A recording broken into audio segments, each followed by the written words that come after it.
I'm Taylor Regan in for Kevin Nathan, and now to Decision 2026. Voting is underway in Connecticut's primaries as Democratic and Republican voters will decide who will represent their parties come November. NBC Connecticut's Noah Cornelius joins us now live from a polling location in West Hartford. And Noah, you've been covering this all morning. Has it been busy so far? Taylor, good morning. It actually has been quite busy, although it has cooled down a little bit. You can see somebody campaigning for Josh Elliott. You've got a group campaigning for Luke Bronin.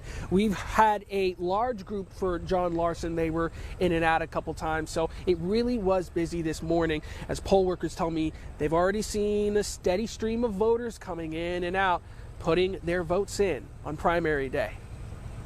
It's been a long morning and a long primary season for West Hartford moderator Umesh Tucker, working, planning, and making sure his team is ready to get those final ballots in.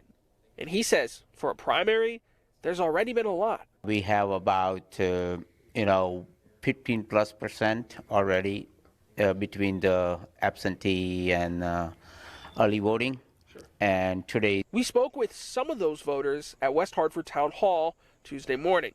For Abby Noyes, she's voting because she feels her choice matters for the first time in a long time. We've got a lot going on in our country, and not a lot is happening to change it. And so I think some new faces would definitely be great. Meanwhile, over at Sedgwick Middle School, voters like Eileen Newbert say her decision was a hard one to make, but a necessary one. I thought there were a lot of good candidates and a lot of important issues to consider, so I did some investigation and think it's important to have my vote counted. There's several key races in Connecticut, including the 1st Congressional District race. Congressman John Larson is running against former Hartford Mayor Luke Bronin, Hartford School Board member Ruth Fortune, and Representative Jillian Gilchrist. This is the first time in 28 years that voters in this district have had a real choice. I want to make life better for people. Right now, life is really hard for folks to be able to pay for their basic needs. Billionaires don't want to pay their fair taxes, don't want to pay Social Security like you and I and the cameraman and everyone else do. They think they're above that. We don't think so, and it's long overdue, and we're going to make that happen. Now, just as a reminder, lines for polls close at 8 today, but if you're in line getting ready to vote, stay in line because you will still be allowed to as those polls close. Now, we're going to be covering this all day, so stay with us here on TV, on NBCConnecticut.com, or on the free NBC Connecticut app. For now, though, reporting live from West Hartford, Noah Cornelius, NBC Connecticut News. Taylor, back to you in studio.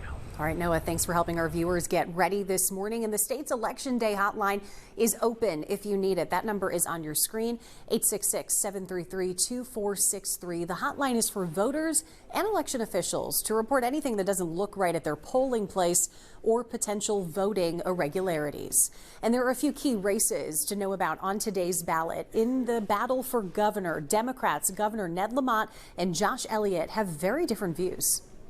I think the governor represents that more moderate wing of the party. And so, this challenge in many ways is a challenge from the left.